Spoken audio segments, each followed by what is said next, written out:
মুসলমানরা কি আল্লাহু আকবার, আমার রবের চেয়ে বড় আর কেউ হতে পারে না, আমার রব সবার চেয়ে বড়। আল্লাহু আকবারের ধ্বনি হলো মুসলমানের হাতিয়ার। কথা বলেন ঠিক না ঠিক? এই জন্য আল্লাহু আকবারের ভয় পাই। নারে তাকবীর, আল্লাহু আকবার স্লোগান দিলে ওই জঙ্গি কয় কি কয় না, সন্ত্রাসী কয় না। কেন? এরা ভয় পায়। জানেন বদরের সেই আল্লাহু আকবার নারে তাকবীরের স্লোগান দিয়ে 313 জন মর্চা মুজাহিদ কাফের বেঈমান 1000কে পরাস্ত করেছিল। কথা বলেন ঠিক না ঠিক? এই জন্য মুসলমানের সবচেয়ে বড় পাওয়ার হলো নারায়ে তাকবীর, নারায়ে তাকবীর। এই জন্য কাফের বেঈমানরা নারায়ে তাকবীরকে ভয় করে। আল্লাহু আকবারের স্লোগান, সেই হিন্দুস্তানে আমার এক বোন মুস্কানের আল্লাহু আকবারের স্লোগান সারা দুনিয়া কাফের বেঈমানদের কি বলেন মস্তকে কাঁপিয়ে দিছিল না? এই জন্য মুসলমান মনে রাখতে হবে আমাদের হাতিয়ার হলো কি নারায়ে তাকবীর, আল্লাহু আকবার। এই জন্য আল্লাহু আকবার আজান দিছে তো লস অ্যাঞ্জেলসের আগুন কিছুটা নিয়ন্ত্রণে আসছে। মোহতারাম হাজিরিন, এবার দেখেন দুনিয়ার আগুন জাহান্নামের আগুন পার্থক্য আছে না নেই? বৈশিষ্ট্যগত কিছু পার্থক্য আছে না? এক নাম্বার পার্থক্য হলো জাহান্নামের আগুন আর দুনিয়ার আগুনের মাঝে এক নাম্বার পার্থক্য হলো দুনিয়ার আগুন সাধারণ আসবাবের অন্তর্ভুক্ত হওয়ার কারণে নেককারকেও আগুনে জ্বালায়া দেয়, বদকারকেও জ্বালায়া দেয়। যার কারণে দুনিয়ার আগুন আল্লাহর এক পয়গম্বর হযরতে জারজিস আলাইহিস সালাতু ওয়াস সালামকে জ্বালিয়ে দিয়েছিল। দুনিয়ার আগুন, আগুন তো চিনে নাই, উনি যে নবী পয়গম্বর। দুনিয়ার আগুন সাধারণ আসবাবের অন্তর্ভুক্ত হওয়ার কারণে আল্লাহর জলিলুল কদর পয়গম্বর হযরতে মূসা আলাইহিস সালাতু ওয়াস সালামের জিহ্বাকে পুড়ে দিয়েছিল। কথা বলেন, জানেন না আপনারা? হযরতে মূসা আলাইহিস সালাতু ওয়াস সালামের জিহ্বা পুড়ে দিয়েছিল দুনিয়ার আগুন। কেন? দুনিয়ার আগুন হলো সাধারণ আসবাবের অন্তর্ভুক্ত। এই জন্য নবী চেনে না, পয়গম্বর চেনে না।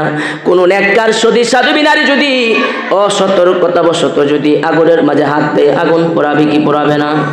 একজন হাফেজ যদি আগুনের মাঝে হাত দেয়, আগুন হাফেজে কোরআনের হাত পোড়াবে কি পোড়াবে না? এ মোহতারাম হাজিরিন, বাবাজিরা আমার, শেখ জামিয়া শেখ জাকারিয়া থেকে যে হাফেজ কোরআন হাফেজ হলো, ওই হাফেজ কোরআন যদি দুনিয়ার আগুনে হাত দেয়, আগুন পোড়াবে কি পোড়াবে না?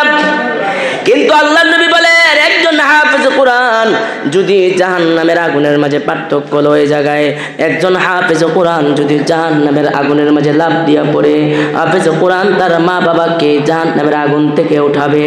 আল্লাহর নবীর হাদিস থেকে পাওয়া যায় হাফেজ কোরআন 10 জন জাহান্নামী যাদের উপর জাহান্নাম ওয়াজিব হয়ে গেছে সুপারিশ করে জান্নাতে নিয়ে যাবে। হাফেজ কোরআন আল্লাহ মাওলা আমার মা বাবা কোথায়? আমি মাওলা মা বাবাকে পাইতেছি না। হাফেজ কোরআনকে বলা হবে তোমার মা বাবা জাহান্নামের আগুনে জ্বলছে। ওই হাফেজ কোরআন জাহান্নামের আগুনে লাফ দিয়া পড়ে যাবে, লাফ দিয়া পড়ে যাবে। ওই হাফেজ কোরআনের একটা পশম জাহান্নামের আগুন পোড়াবে না। হাফেজ কোরআন তার মার বাবাকে জাহান্নামের আগুন থেকে উঠে নিয়ে আসবে, আল্লাহর কাছে সুপারিশ করে জান্নাতে নিয়ে যাবে। এই জন্য মোহতারাম হাজিরিন, দুনিয়ার আগুন আর জাহান্নামের আগুনের মাঝে পার্থক্য হলো এই জায়গায় দুনিয়ার আগুন সাধারণ আসবাবের অন্তর্ভুক্ত হওয়ার কারণে নেককার বদকার সবাইকে পোড়ায়, কিন্তু জাহান্নামের আগুনে আল্লাহ রাব্বুল আলামিন মুমিন বান্দাদেরকে পোড়াবে না। জাহান্নামের আগুন মুমিন বান্দাকে পোড়াবে না, দুনিয়ার আগুন বদকার মুমিন সবাইকে পোড়ায়। দ্বিতীয় পার্থক্য, দুনিয়ার আগুন পানি দিলে নিবে, কি বলেন? জাহান্নামের আগুন কি পানি দিলে নিব? হ্যাঁ, দুনিয়ার আগুন সাধারণ পানি দিয়ে নিবে যায়, জাহান্নামের আগুন সাধারণ পানি দিয়ে নিবে না।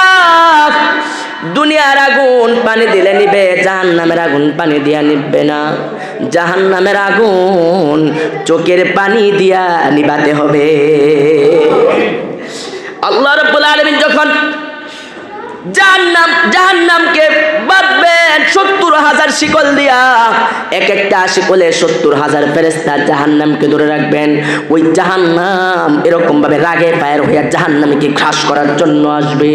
আল্লাহ রাব্বুল আলামিনের ফেরেশতারা জাহান্নামকে ধরে রাখতে পারতেছে না, জাহান্নাম রাগে ফায়ার হয়ে আছে। এই মুহূর্তে আল্লাহ রাব্বুল আলামিন এক ফোঁটা পানি নিক্ষেপ করবে, জাহান্নাম হাজার হাজার মাইল দূরে চলে যাবে। জাহান্নাম আল্লাহকে বলবে, আল্লাহ হাজার হাজার ফেরেশতা জাহান্নামকে আটকে রাখতে পারতেছে না গো মালিক, ও মাওলা তুমি কি নিক্ষেপ করলা যার কারণে জাহান্নাম এত দূরে চলে গেল? আল্লাহ বলবে, বান্দা তুই যে দুনিয়াতে আমি আল্লাহর ভয়ে জাহান্নামের ভয়ে।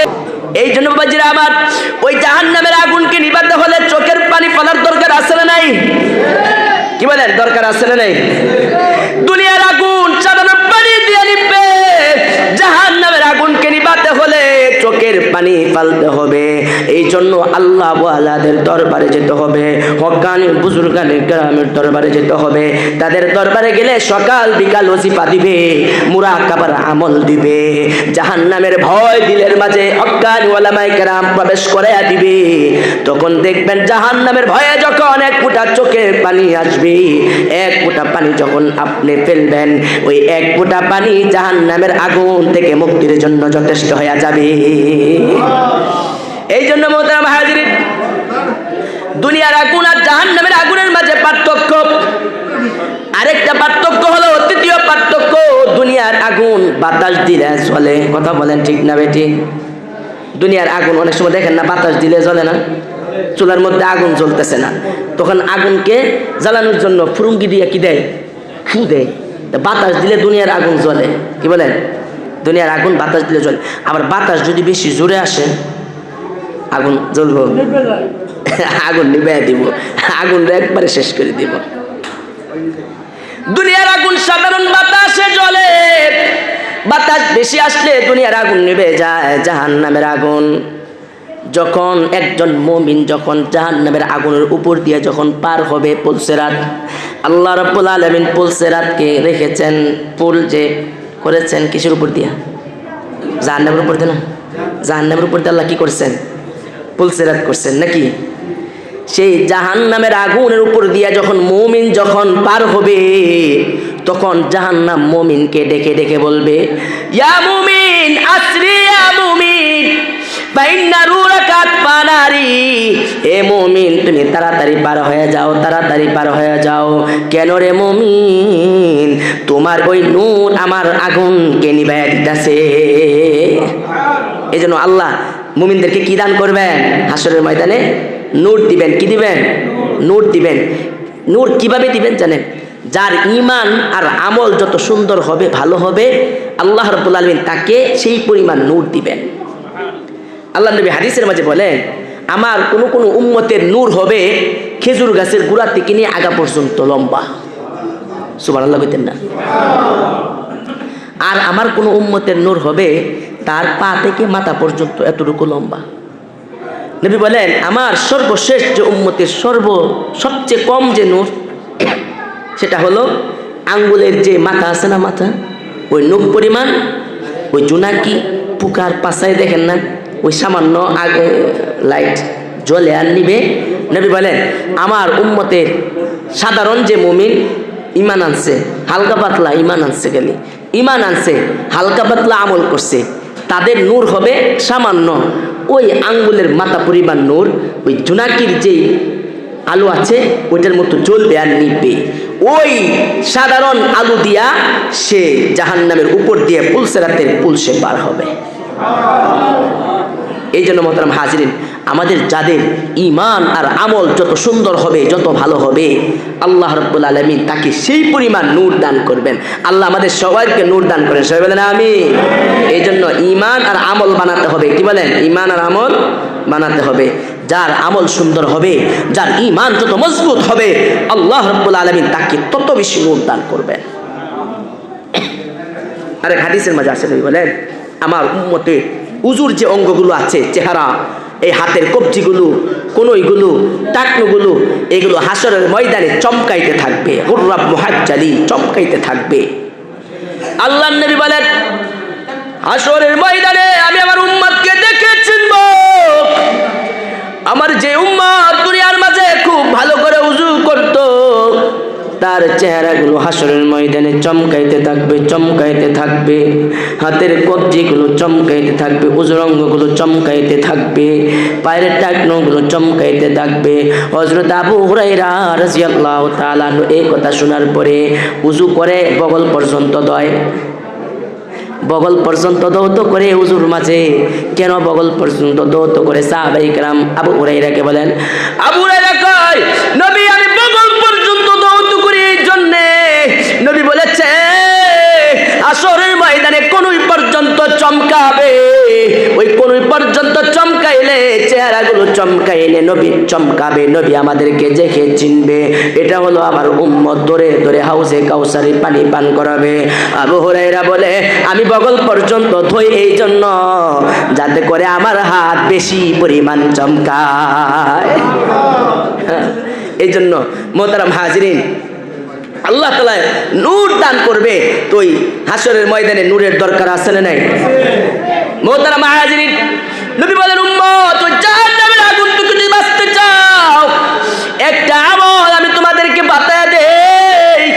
নবী উম্মতকে বলেছেন উম্মত এই আমল করবা, সকালে ফজরের নামাজের পরে 7 বার দোয়া পড়বা, মাগরিবের নামাজের পরে 7 বার এই দোয়া পড়বা। আমার সাথে সবাই পড়েন, আল্লাহুম্মা আজিরনি মিনান নার, আল্লাহুম্মা আজিরনি মিনান নার। আল্লাহ তুমি আমাকে জাহান্নামের আগুন থেকে বাঁচাও। নবী বলেন উম্মত জাহান্নামের আগুন থেকে যদি বাঁচতে চাও, তাহলে ফজরের নামাজের পরে 7 বার এই দোয়া করো, মাগরিবের নামাজের পরে 7 বার এই দোয়া পড়ো, আল্লাহুম্মা আজরিনি মিনান নার, আল্লাহ তুমি আমাকে জাহান্নামের আগুন থেকে বাঁচাও। এই দোয়া যদি কেউ 7 বার পড়ে, ফজরের পরে মাগরিবের পরে, জাহান্নামের আগুন থেকে মুক্তি দিবেন কে? এই জন্য আমল করবেন তো ইনশাআল্লাহ। আল্লাহ আমাদের সবাইকে তৌফিক দান করে, সবাই বলেন আমিন। মোহতারাম হাজিরিন, আমি তেলাওয়াত করেছিলাম আলাম ইয়ানি লিল্লাযীনা আমানু আন তাখশা কুলুবুহুম লিযিকরিল্লাহ। আমি আল্লাহর ভয়ে মুমিনদেরকে এখনো সময় হয় নাই, আমার মুমিন বান্দারা তাদের দিলটা একটু কেঁপে উঠবে। বোঝা গেল এই আয়াতে কারিমার মাধ্যমে, বোঝা গেল সময় আরো আগে হয়েছে। কথা বলেন ঠিক না বেঠিক? আল্লাহ বলতেছেন এখনো কি সময় হয় নাই? বোঝা গেল সময় কি আরো আগে হয়ে গেছে, কিন্তু আমাদেরকে অলসতা পেয়ে গেছে। আল্লাহ রাব্বুল আলামিন এই আয়াতে কারিমার মাধ্যমে সাহাবায়ে কেরামকে সতর্ক করছেন, হুঁশিয়ার বাণী উচ্চারণ করছেন, এ আমার সাহাবারা, হে আমার হাবিবের সাহাবারা, তোমাদের কি এখনো সময় আসেনি? এখনো সময় হয় নাই তোমাদের? আমার ভয়ে তোমাদের দিলটা কেঁপে উঠবে। এই আয়াতের মাতাহাতে ইমাম রাজি রাহিমাহুল্লাহ তাআলা উনি উল্লেখ করেছেন, ইন্নাল মুমিন লা ইয়াকুনু মুমিনা ফিল হাকিকাতি ইল্লা মা খুশুইল কলবি। একজন মুমিন ততক্ষণ পর্যন্ত প্রকৃত মুমিন হতে পারবে না যতক্ষণ পর্যন্ত তার দিলের মাঝে খুশুয়ে কলব না থাকবে, যতক্ষণ পর্যন্ত খুশুয়ে কলব না হবে, যতক্ষণ পর্যন্ত খুশুয়ে কলব অর্জন না হবে।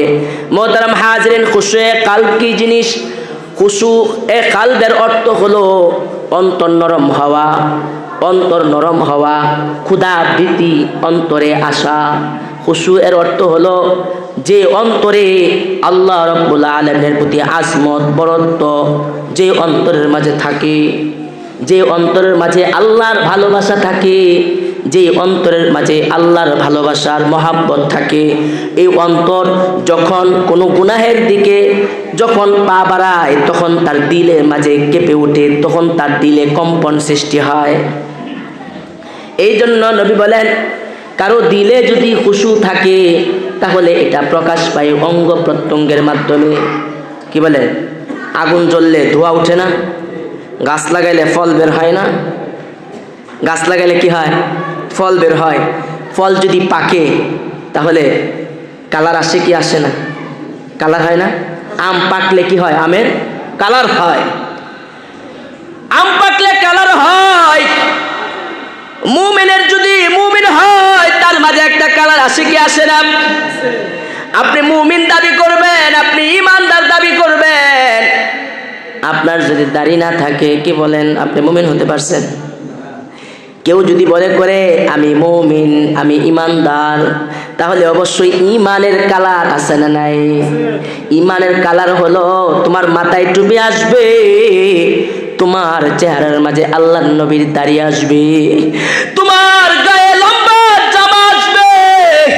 বাবাজিরা আমার, আম যখন পেকে যায় আমের কালার হয়। মুমিন যখন ঈমান আনে তার কলবের মাঝে যখন আল্লাহর ভয় চলে আসে, ঈমানদারের ঈমানের রং হয়। এই জন্য আমাদের রং হবে, যখন কারো দিলের মাঝে ঈমান থাকবে তখন তার হাতে তাসবিহ আসবে, তার পকেটে মিসওয়াক থাকবে, তার চেহারায় আল্লাহর নবীর সুন্নাত থাকবে, তার মাথায় টুপি আসবে, তার শরীরে আল্লাহর নবী সাল্লাল্লাহু আলাইহি ওয়াসাল্লামের সুন্নতি জামা আসবে। কথা বলেন ঠিক না ঠিক? তাহলে ঈমানের কালার হয়। এই জন্য মোহতারাম হাজিরিন, কবি বলেন কিউ দিল চলো লব্বে হমেশা পগানা হো, মুমকিন নেহি কে अगर आग जले हवा ना हो। কারো দিলের মাঝে খুশিয়াত থাকবে, খুশু থাকবে, সেটা প্রকাশিত হবে না, সেটা হতে পারে না। আগুন জ্বলবে, দুয়া বের হবে না, সেটা হতে পারে না। তো বোঝা গেল দিলের মাঝে যদি খাসিয়াত থাকে এটা অঙ্গে প্রত্যঙ্গের মাঝে এটা বের হবে, অঙ্গ প্রত্যঙ্গের মাঝে সেটা প্রকাশিত হবে। তাহলে কারো দিলে যদি খাসিয়াত থাকে, আল্লাহর ভয় থাকে, তাহলে এটা বের হবে কিসের মাধ্যমে? অঙ্গ প্রত্যঙ্গের মাধ্যমে। ইমাম গাজালি রাহিমাহুল্লাহ উনি উল্লেখ করেছেন খাসিয়াতের কয়েকটা প্রকার। এক নাম্বার খাসিয়াত হলো নামাজের মাঝে খাসিয়াত। নামাজের মাঝে খাসিয়াতের অর্থ কি? খুশুর সহিত নামাজ পড়া। এর অর্থ হলো নামাজের মাঝে ধীর স্থিরতা আসা, ইতমিনানের সহিত নামাজ আদায় করা, সাজায়ে গুছিয়ে নামাজ আদায় করা। আল্লাহর নবীর দরবারে এক সাহাবী আসলেন, নামাজে দাঁড়াইলেন। আল্লাহর নবী দেখলেন ওই সাহাবী নামাজে দাঁড়ায় দাঁড়ায় এরকম ভাবে দাড়ির মধ্যে হাত দিতেছে, দাড়ি খিলাল করতেছে। কি বলেন? আমরা অনেকে নামাজে দাঁড়ায় দাড়ি খিলাল করি না? অনেকে নামাজে দাঁড়ায় এরকম ভাবে দাড়ি খিলাল করে। আল্লাহর নবী সাল্লাল্লাহু আলাইহি ওয়াসাল্লাম বলেন লাউ খাশাআল কলবু হাদা লা খাশাআত জাওয়ারিহু।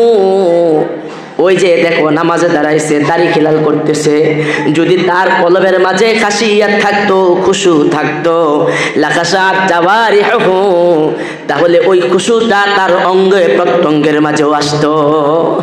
তো বোঝা গেল নামাজের মাঝে দাঁড়াইছে, দাড়ি খিলাল করতেছে, খুশু আছে, আল্লাহর ভয় আছে দিলে। যদি আল্লাহর ভয় থাকতো কি বলেন, তাহলে সে নামাজের মাঝে এরকম ভাবে দাড়ি খিলাল করতো। দুই নাম্বার ইমামে গাজালি রাহিমাহুল্লাহ বলেন কেউ যখন আল্লাহর জিকিরে মগ্ন হয়, আল্লাহর জিকিরে মগ্ন হইয়া তখন তার দিলের মাঝে খাসিয়াত তৈরি হয়, তখন সে আল্লাহর ভয়ে কান্দে। কেউ জিকির করে তার কারো চোখ দিয়া পানি বের হয়, কেউ জিকির করে জিকিরের মাঝে পরিমাণ খুশু তার দিলের মাঝে যদি হয়, জিকির করতে করতে বেহুশ হয়ে যায়। কেউ জিকির করে জিকির করতে করতে চোখ দিয়ে দর দর করে পানি পড়ে। এই জন্য কারো দিলের মাঝে যদি খুশু থাকে সেটা অঙ্গে প্রত্যঙ্গের মাঝে বের হয়। আল্লাহ রাব্বুল আলামিনের একজন পয়গম্বর হযরত ইব্রাহিম আলাইহিস সালাতু ওয়াস সালাম, তার দিলের মাঝে কি পরিমাণ খুশু ছিল এটা তার অঙ্গে প্রত্যঙ্গের মাঝে বের হইতো। আল্লাহ রাব্বুল আলামিন বলেন আমার ইব্রাহিম জিকির করত আমার ভয়ে সে শব্দ উচ্চারণ করত। ইন্না ইব্রাহিম লাআওয়াহুন হালিম। হযরত ইব্রাহিম আলাইহিস সালাতু ওয়াস সালাম জিকির করতেন, করতেন।